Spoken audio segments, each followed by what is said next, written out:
Here's how you can make a text follow a path. Press Ctrl space and type txt and take the text plus node, and then from the inspector panel type any text. Now take the text node and drag it to the viewer, and in the inspector go to layout and then change the type to path, and inside the viewer you can now add path. One thing you should remember while adding path, you always have to start from left to right. If you start from right to left, then your text will be upside down.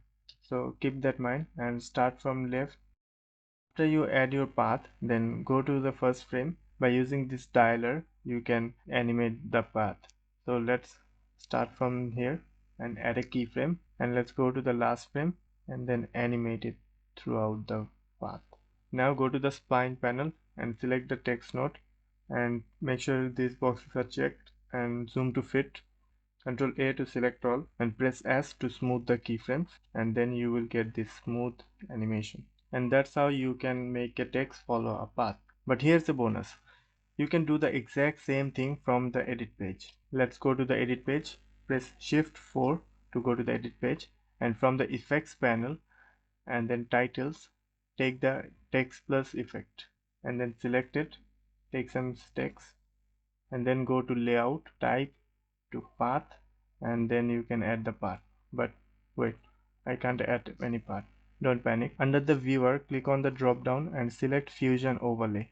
Now you can add path, and if you want to smooth this curve, hold Ctrl and select all and right click, select template path and then smooth.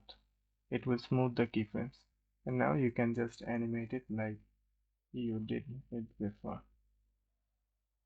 Animate it like that. Let's turn off the fusion effects. We can watch it from here.